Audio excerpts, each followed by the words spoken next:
যারা নামাজ বুঝে না তাদেরকে ঠেললেও মসজিদে নামাজ যায় না, আর যারা নামাজ একবার বুঝে ফেলেছে তারা কারবালার ময়দানে হাজার তীরের ভিতরও নামাজ পড়তে রবের দরবারে দাঁড়িয়ে গিয়েছে। জোর করে হয় না, বুঝতে হয় দিল দিয়ে, কারণ বুঝে একটা সিজদা দেওয়া হাজার পথ আপনি এগিয়ে যাবেন। সংসার ভাঙে বুঝের অভাবে, বুঝ ভালো হলে জামাই বলে বাঙ্গা করো শান্তি পাই, কথা বলেন ঠিক কিনা? আপনি সিজদায় গিয়ে ফিস ফিস করে বলে সুবহানা রাব্বিয়াল আলা যখন বলেন, এই আওয়াজটা সেখান পর্যন্ত পৌঁছায় যায় যেখানে জিবরাইলও যাইতে পারে না। আর একটু জোরে বলি, আপনি মাটিতে বসে সাইডের জন শুনে না, রাব্বিয়াল আলা সুবহানা রাব্বিয়াল আলা সুবহানা রাব্বিয়াল আলা, প্রথম আসমান, দ্বিতীয় আসমান, তৃতীয় আসমান, চতুর্থ আসমান, পঞ্চম আসমান, ষষ্ঠ আসমান, সপ্তম আসমান, আরো যেতে যেতে সিদরাতুল মুনতাহা পার হইতে হইতে হইতে ওইখানে চলে যাচ্ছে যেখানে জিবরাইলের মতো ফেরেশতা যেতে পারে নাই, শুধু নবী মুস্তাফার উম্মতের খাতায় নাম লেখার কারণে। নবী বলে, যখন সিজদায় মাথা ঝুঁকাও কপালটা মাটিতে লাগে না, রবের দরবারে গিয়ে লাগে। আর সৌভাগ্যবান তো তারাই যারা সেই রবের দরবারে কখন হাজিরা দিতে পারবো সেই ওয়াক্তের জন্য অপেক্ষা করে থাকে। যোহর শেষ হলে আসরের অপেক্ষা করবে, আসর শেষ হলে মাগরিবের অপেক্ষা করবে, মাগরিব শেষ হলে এশার ওয়াক্ত অপেক্ষা করবে, এশার শেষ হলে ফজরের অপেক্ষা করবে, ফজরের অপেক্ষা করবে। আর মাঝখানে মাঝখানে সবাইকে ঘুম পাড়ায় রেখে তাহাজ্জুদের নামাজে দাঁড়িয়ে রবের প্রেমে পাগল হয়ে বেবুর হয়ে থাকবে, বেবুর হয়ে থাকবে। স্বামী ঘুম, স্ত্রী ঘুম, সন্তান ঘুম, ভাই বন্ধু ঘুম, সবাই লেপের উষ্ণতাকে আপন করে নিয়েছে। আপনি সেই জায়গায় ঠান্ডা পানি নিয়ে ওযু করছেন, আপনার রব তাকায় আছে, আপনার রব তাকায় আছে, আপনার রব তাকায় আছে। আস্তে আস্তে হাঁটছেন যেন কারো ঘুম ভেঙে না যায়, রব তাকায় আছে। চাই নামাজটা বিছায়া আস্তে আস্তে দাঁড়ায়, আল্লাহু আকবার করে দাঁড়াই গেলেন নামাজে। আপনার রব তাকায় আছে, আপনার রব তাকায় আছে, আপনার রব তাকায় আছে। আপনি ফিস ফিস করে বলছেন আলহামদুলিল্লাহি রাব্বিল আলামিন। ওখান থেকে আপনার আল্লাহ বলছেন হামিদানি আব্দি। আপনি বলছেন আপনার রব উত্তর দিচ্ছে, আপনি বলছেন আপনার রব উত্তর দিচ্ছে, আপনি বলতেই আছেন আপনার রব উত্তর দিতেই আছে। এবার নামাজটা শেষ হওয়ার পরে ফেরেশতাদেরকে আল্লাহ জিজ্ঞেস করে, কি আমার বান্দা না সকাল 8টা বাজে ক্লাস আছে, ডিউটি আছে, সেই রকম করে 3টা বাজে ওইটা তাহাজ্জুদ পড়তেছে, ঘুমাবে তো ঘুমাবে কখন, নাকি ঘুমাবে না সেখানে নামাজ পড়তেছে কেন? ফেরেশতা বলবে, আল্লাহ সে আগে পাগল ছিল তো বুঝতে পারে নাই তোমার প্রেমের পাগলামির মজাটা, সে এখন আশেক হতে চায়, তোমার প্রেমে দেওয়ানা হতে চায়, সে এখন দুনিয়ার ঘুমটা এই জন্য কমাই দিচ্ছে যেন সে কবরে শান্তির ঘুম ঘুমাইতে পারে, কবরে শান্তির ঘুম ঘুমাইতে পারে, কবরে শান্তির ঘুম ঘুমাইতে পারে। এবার রব বলবে, ফেরেশতা জিজ্ঞেস করতো আমার বান্দা কি কিছু লাগবে কিনা, একবার জিজ্ঞেস করতো। আমার বান্দা চাইতে থাকবে আমি দিতে থাকবো, আমার বান্দা চাইতে থাকবে আমি দিতে থাকবো, আমার বান্দা চাইতে থাকবে আমি দিতে থাকবো। মনে রাখবেন, সাধারণ বান্দা আর আশিক বান্দা কখনো একরকম হতে পারে না। আশিকরা একজনেই লক্ষ লক্ষ বান্দার চাইতে দামি হয়ে যায়। সাধারণ বান্দা বলে যে আল্লাহ আমাকে এটা দাও, ওইটা দাও, ওইটা দাও, ওইটা দাও, ওইটা দাও, ওইটা দাও, ওইটা দাও, লিস্টই অনেক লম্বা। আশিক যখন রবের দরবারে বিখ্যাত দুইটা হাত তুলে, তখন ফেরেশতা জিজ্ঞেস করে, কি লাগবে বলো, আমি লিস্টি করছি, রব আমাকে হুকুম দিয়েছেন, তুমি বলতে থাকো আমি লিস্টি করতে থাকি, তুমি বলতে থাকো আমি লিস্টি করতে থাকি। তখন আশিক বান্দা বলে, না আমার চাকরি লাগবে, না আমার ব্যবসা লাগবে, না আমার দুনিয়া লাগবে, না আমার সম্পদ লাগবে, না আমার এটা লাগবে, না আমার ওইটা লাগবে, সুবহানাল্লাহ বলতে থাকি, না আমার ওইটা লাগবে, না আমার এটা লাগবে। তো তুমি চাও তো কি চাও একটু বলো না। তখন আশিক বান্দা বলে, আমার কিচ্ছু চাই না, আমার আল্লাহকে দরকার, আমার আল্লাহকে দরকার, আমার আল্লাহকে দরকার, আমার আল্লাহকে চাই। ফেরেশতা জিজ্ঞেস করে, এত কিছু থাকতে সবাই তো জিনিস চায়, তুমি সস্তা চাও কেন? আশিক উত্তর দেয়, একটা জিনিস পেলে তো আরেকটা না পাওয়ার সম্ভাবনা থাকতেই পারে, সস্তা যার হয়ে যাবে সৃষ্টি তার কদমে এমনি চলে আসবে। বলেন সুবহান। কোন বান্দা জাহান্নামে যাবে না? আল্লাহর বান্দা। আচ্ছা, আপনার কি মনে হয় বান্দা যদি আল্লাহর হয় জাহান্নামের ক্ষমতা আছে তারে জ্বালানোর? শুনি নাই।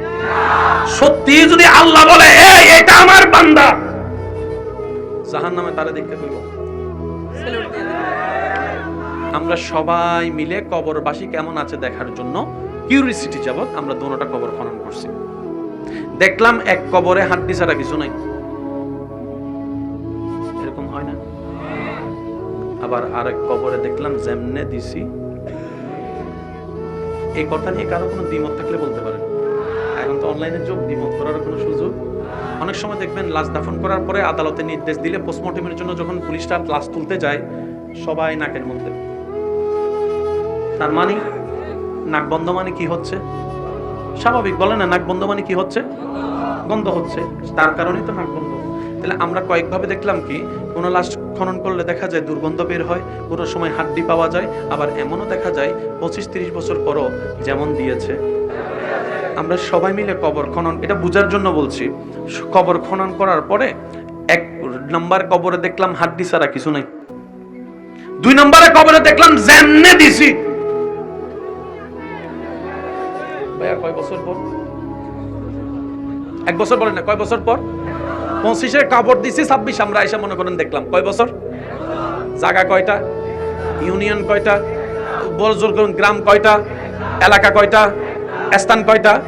পাশাপাশি কয় কবর? তো মাটিও এক। এবার আপনি যেদিন মাটিতে যাবেন আপনি কোনটা চান, মাটি আপনাকে খাক নাকি না খাক? আমি একদিন মাটিতে যাব, মাটি আমাকে খাবে না হয় খাবে না, দুইটার একটাই হবে। এবার আপনারা চান কি মাটি খাক নাকি না খাক? তো মাটিকে একবার জিজ্ঞেস করেন না, তুই তারা খাইলি কেন, তুই তারা খাস নাই কেন? উত্তরটা জেনে আমল করা শুরু করেন, মাটি আপনাকে আর খাবে না। ঝগড়া করার দরকার। এবার মাটিরে জিজ্ঞেস করেন, 1 নম্বর কবর ওয়ালারে খাইছস কেন? 2 নম্বর ওয়ালা কবরকে রেখে দিছস কেন? মাটি সহজ একটা উত্তর দেয়, আমি যার, যে হবে তার। শব্দটা বুঝেন? আমি মাটি যার,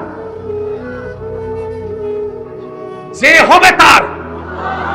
আমি মাটি জীবনও তারে খাবো না, খাবো না, খাবো না। আর যারে দেখবো আমার মওলার বিপক্ষে, বুঝলেন না রে ভাই? মাটি বলে যারে দেখবো আমার মওলার বিপক্ষে, মওলার আইনের বিপক্ষে, মওলার নিয়মের বিপক্ষে, আমার মওলারে কষ্ট দিবে।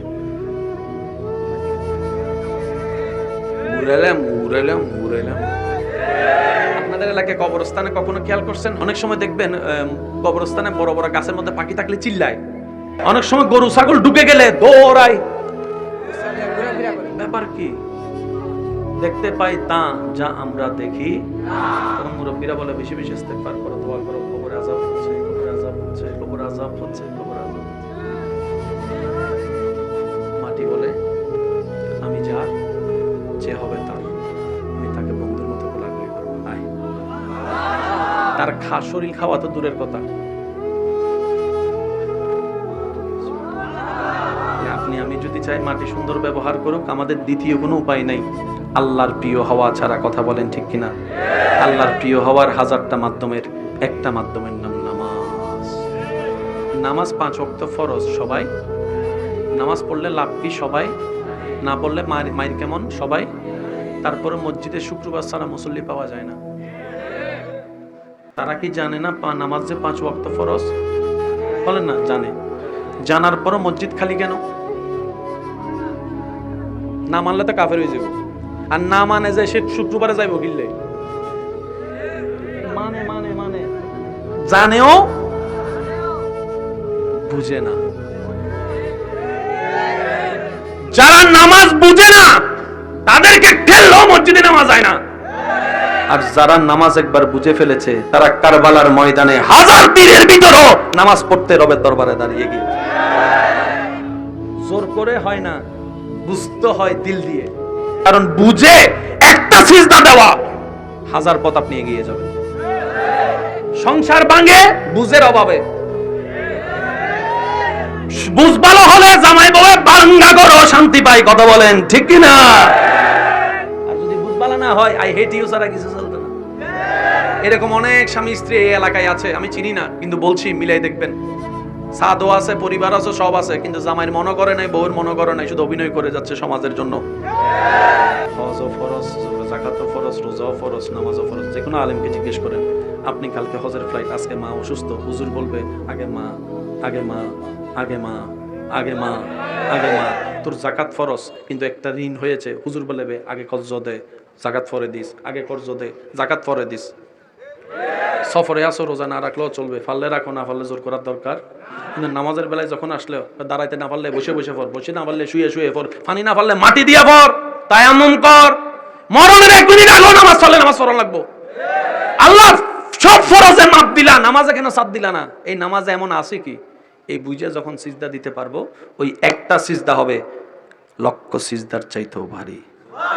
শেষ কথা বলে বিদায় নিই। আল্লাহ আমাদেরকে এমন একটা নিয়ামত দান করেছেন, নবী রাহমাতুল্লিল আলামিনের উম্মতের খাতায় নাম লেখার কারণে আপনি সিজদায় গিয়ে ফিস করে বলে সুবহানা রাব্বিয়াল আলা যখন বলেন, এই আওয়াজটা সেখান পর্যন্ত পৌঁছায় যায় যেখানে জিবরাইলও যাইতে পারে না। আর একটু জোরে বলি, আপনি মাটিতে বসে সাইডের জন শুনে না, সুবহানা রাব্বিয়াল আলা, সুবহানা রাব্বিয়াল আলা, সুবহানা রাব্বিয়াল আলা। প্রথম আসমান, দ্বিতীয় আসমান, তৃতীয় আসমান, চতুর্থ আসমান, পঞ্চম আসমান, ষষ্ঠ আসমান, সপ্তম আসমান, আরো যাইতে যাইতে সিদরাতুল মুনতাহা পার হইতে হইতে হইতে ওইখানে চলে যাচ্ছে যেখানে জিবরাইলের মতো ফেরেশতা যেতে পারে নাই, শুধু নবী মুস্তাফার উম্মতের খাতায় নাম লেখার কারণে। নবী বলে, যখন সিজদায় মাথা ঝুঁকাও কপালটা মাটিতে লাগে না, রবের দরবার গিয়ে লাগে।